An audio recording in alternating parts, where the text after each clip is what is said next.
दोस्तों, रामायण में रावण की पत्नी मंदोदरी तो आप सबको याद ही होंगी। जी हाँ, वही मंदोदरी जिसने अपने पति रावण को कई बार अनैतिक कार्यों को करने से रोका था।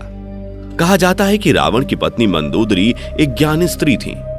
वह इस युद्ध का परिणाम जानती थी, इसलिए वह हमेशा से ही इस युद्ध के खिलाफ थी। जब रावण द्वारा माता सीता के हरण की बात मंदोदरी को पता चली तो वो उस समय भी रावण को माता सीता को सम्मान पूर्वक भगवान श्री राम को लौटाने की सलाह दे रही थी। लेकिन हठी रावण ने मंदोदरी की बात नहीं सुनी और लंका का विनाश हो गया। राम रावण का युद्ध हुआ जिसमें रावण मारा गया और मंदोदरी चाहकर भी उसे बचा नहीं पाई। लेकिन क्या आप ये जानते हैं कि रावण के मरने के बाद मंदोदरी का क्या हुआ? आखिर कौन थी मंदोदरी? क्या सच में रावण के बाद मंदोदरी ने विभीषण से दूसरी शादी कर ली थी? अगर आप भी इन प्रश्नों का जवाब जानना चाहते हैं तो इस वीडियो के अंत तक जरूर बने रहिएगा। लेकिन दोस्तों, वीडियो में हम आगे बढ़ें उससे पहले नए व्यूअर्स चैनल को सब्सक्राइब करके बेल आइकन को प्रेस कर दें ताकि हमारी आने वाली वीडियोस की नोटिफिकेशन आपको मिलती रहे। अगर आप हमारी ये वीडियो फेसबुक पर देख रहे हों तो हमारे पेज को फॉलो जरूर कर लेना। तो चलिए शुरू करते हैं। कौन थी मंदोदरी? हिंदू पुराणों में उल्लेखित एक कथा के मुताबिक मधुरा नाम की एक अप्सरा हुआ करती थी जो भगवान शिव से काफी ज्यादा प्रभावित थी।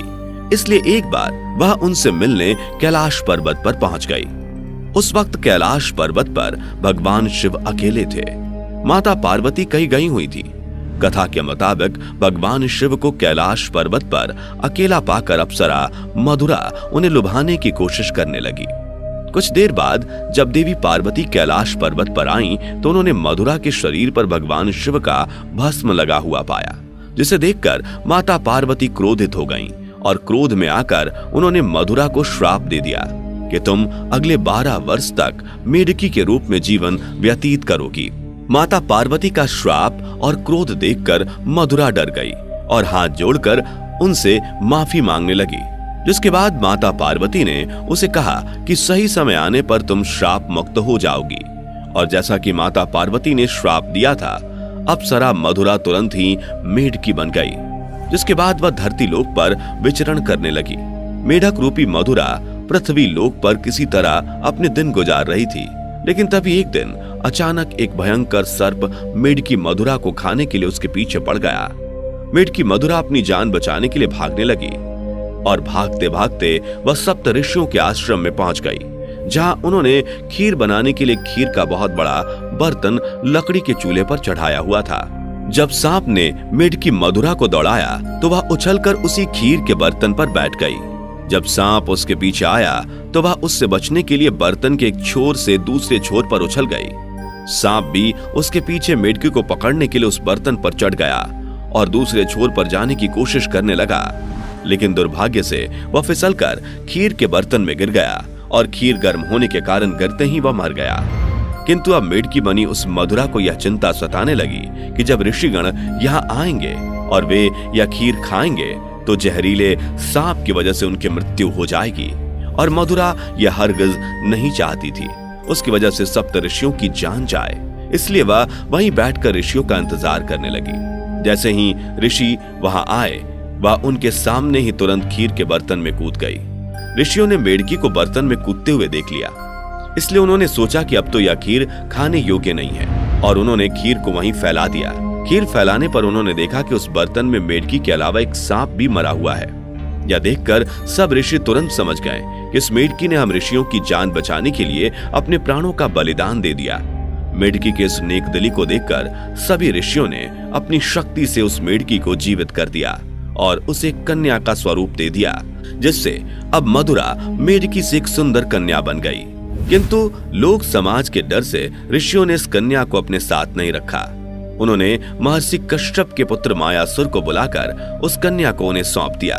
मायासुर और उसकी पत्नी हेमा ने उस कन्या को पुत्री के रूप में गोद ले लिया। उन्होंने ही मधुरा का नाम बदलकर मंदोदरी रख दिया। अगर हम बात मंदोदरी के पिता मायासुर की करें तो उसे राक्षसों का विश्वकर्मा कहा जाता था। उसे ब्रह्मा जी से एक विशेष वरदान प्राप्त था, जिसके मुताबिक वह कहीं भी सुंदर भवन व नगर का निर्माण कर सकता था। मायासुर ने ब्रह्मा से प्राप्त वरदान के प्रभाव से ही अपनी पत्नी हेमा के लिए मंडोर जैसे खूबसूरत नगर का निर्माण किया था, जो कि वर्तमान में जोधपुर का मंडोर है। मंदोदरी और रावण का विवाह कैसे हुआ? कथा के अनुसार एक बार रावण मायासुर से मिलने के लिए मंडोर पहुंचा था। उसी समय उसकी नजर मंदोदरी पर पड़ी थी। रावण मंदोदरी को देखते ही उसकी सुंदरता पर मोहित हो गया, इसलिए उसने असुर राज मायासुर के सामने मंदोदरी के साथ विवाह का प्रस्ताव रख दिया। कहा जाता है कि जब विवाह के लिए रावण और मंदोदरी की कुंडली का मिलान हुआ तब स्थितियां ठीक नहीं थी, लेकिन रावण के प्रताप को देखकर मायासुर ने उसे डर से मना नहीं किया। वहीं दूसरी तरफ मंदोदरी भी रावण से विवाह नहीं करना चाहती थी, लेकिन अपने पिता की बातों को टाल न सकी, जिस वजह से मंदोदरी ने रावण से विवाह के लिए हामी भर दी। कहा जाता है कि राजस्थान के जोधपुर के मंडोर में मंदोदरी और रावण का विवाह हुआ था। राजस्थान के जोधपुर के मंडोर रेलवे स्टेशन के पास एक जगह है जिसके बारे में ऐसी मान्यता है कि यहीं पर रावण ने मंदोदरी के संग 7 फेरे लिए थे। कुछ मान्यताओं के मुताबिक भगवान शिव के वरदान के कारण मंदोदरी का विवाह रावण से हुआ था। मंदोदरी ने श्री बिल्लेश्वर नाथ मंदिर में भगवान शिव की आराधना की थी। यह मंदिर मेरठ के सदर इलाके में है। कहा जाता है कि मंदोदरी ने भगवान शंकर से यह वरदान मांगा था कि उसका पति इस धरती का सबसे विद्वान और शक्तिशाली हो। उस समय रावण ही एकमात्र ऐसा पुरुष था जो धरती का सबसे विद्वान और शक्तिशाली था। कहते हैं रावण मंदोदरी की सुंदरता पर इस कदर मोहित हुआ कि उसकी कई रानियां होते हुए भी उसने मंदोदरी को यह वचन दिया कि केवल मंदोदरी ही उनकी प्रमुख रानी और लंका की महारानी होगी। कथाओं में मंदोदरी को एक पतिव्रता नारी के रूप में वर्णित किया गया है। वह मंदोदरी ही थी जिसने अपने पति रावण के मनोरंजन के लिए शतरंज के खेल का प्रारंभ किया था। रावण से विवाह के बाद मंदोदरी को रावण से मेघनाथ और अक्षय कुमार नामक 2 पुत्र भी हुए थे। जनश्रुतियों के मुताबिक श्री राम द्वारा रावण के वध के पीछे मंदोदरी का भी हाथ था। कहा जाता है कि रावण की मृत्यु एक दिव्य बाण से हो सकती थी और उस दिव्य बाण के बारे में रावण ने सिर्फ मंदोदरी को ही बताया था, लेकिन हनुमान जी ने बहुत ही चालाकी से अपनी बातों में फंसाकर मंदोदरी से इस बाण के बारे में जानकारी हासिल करके उसे चुरा लिया और इस बाण की मदद से प्रभु श्री राम ने रावण का वध कर दिया था। कहते हैं कि मंदोदरी अपने पति द्वारा किए गए बुरे कार्यों से अच्छी तरह परिचित थी। वह हमेशा रावण को यही सलाह देती थी कि बुराई के मार्ग को त्याग कर सत्य की शरण में आ जाए, लेकिन अपनी ताकत पर घमंड करने वाले रावण ने कभी मंदोदरी की बात को गंभीरता से नहीं लिया और उसका परिणाम तो आप सभी जानते ही हैं। क्यों किया मंदोदरी ने विभीषण से विवाह? जब रावण ने सीता का हरण किया था उस वक्त मंदोदरी ने इसका विरोध किया। उसने रावण को मां सीता को पुनः राम को सौंपने को कहा था, लेकिन रावण ने मंदोदरी की बात को अनसुना कर दिया। प्रचलित कथाओं के मुताबिक राम रावण के युद्ध में विभीषण और मंदोदरी सहित कुछ गिने चुने लोगों को छोड़कर रावण के पूरे कुल का नाश हो गया था। रावण की मृत्यु की खबर जब मंदोदरी को मिली तो वह विलाप करते हुए युद्ध भूमि में पहुंच गई और रावण के शव को देखकर वह तेज आवाजें निकालकर रोने लगी। कहते हैं वहां युद्ध भूमि में मंदोदरी की नजर प्रभु श्री राम से भी टकराई। मंदोदरी को इस तरह से विलाप करता देख प्रभु श्री राम को भी अति दुख हुआ था।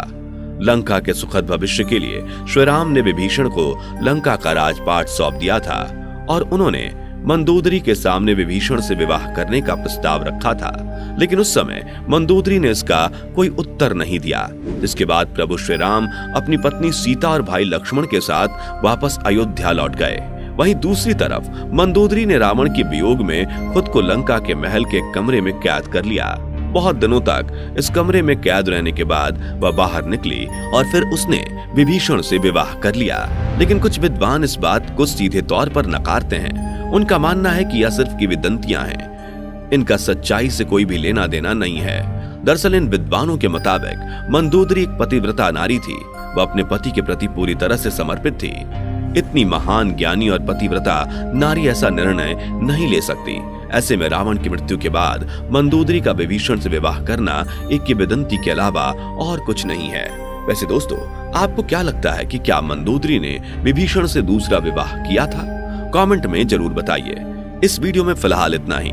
उम्मीद है आपको आज की ये वीडियो पसंद आई होगी। अगर हाँ तो इस वीडियो को लाइक करें और इस तरह के और भी अमेजिंग एंड इंटरेस्टिंग वीडियोस को देखते रहने के लिए चैनल को जरूर सब्सक्राइब कर लें। Thanks for watching.